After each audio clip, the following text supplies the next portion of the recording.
નમસ્કાર મિત્રો, વિડીયોમાં તમારું સ્વાગત છે। જી હા મિત્રો, અત્યારે હાલ મોટા અને મહત્વના સમાચાર સામે આવી રહ્યા છે। તો મિત્રો વાત કરીએ તો પુરુષોમાં પ્રોસ્ટેટ અને લંગસ કેન્સરના કેસ સૌથી વધારે વધી રહ્યા છે। સાથે જ મહિલાઓમાં બ્રિટિશ અને સર્વાઇકલના જોખમો સૌથી વધારે વધી રહ્યા છે। તેના ઉપરાંતમાં ઘણા અલગ અલગ પ્રકારના કેન્સરના કારણે દર વર્ષે લાખો લોકોના મોત થઈ રહ્યા છે। અભ્યાસમાં કહેવામાં આવી રહ્યું છે કે જે પ્રકારે સમયની સાથે લોકોની લાઇફસ્ટાઇલ ખરાબ થતી જઈ રહી છે। જી હા મિત્રો, અત્યારે હાલ મોટા અને મહત્વના સમાચાર સામે આવી રહ્યા છે।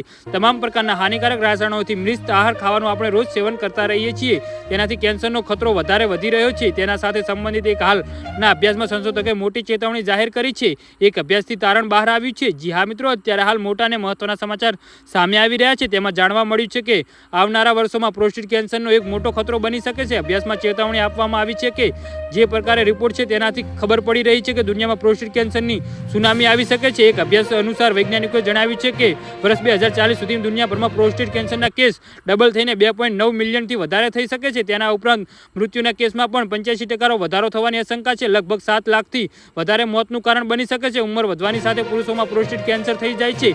નાની ઉંમરમાં પણ પ્રોસ્ટેટ કેન્સરને સંબંધિત મુશ્કેલીઓ જોવા મળી શકે છે, જેના પર સામાન્ય રીતે શરૂઆત વધારે ધ્યાનથી આપવામાં આવે, જેનાથી બાદમાં ગંભીર રૂપ લેવામાં અને કેન્સરનો થવાનો અભ્યાસ આવે છે। જી હા મિત્રો, તો આના વિશે તમારું શું કહેવું છે તો નીચે અમારી કોમેન્ટ બોક્સમાં જરૂરથી જણાવજો અને અમારી યુટ્યુબ ચેનલને સબસ્ક્રાઇબ કરવાનું ભૂલતા નહીં। વિડીયો પૂરો જોવા બદલ ખૂબ ખૂબ આભાર।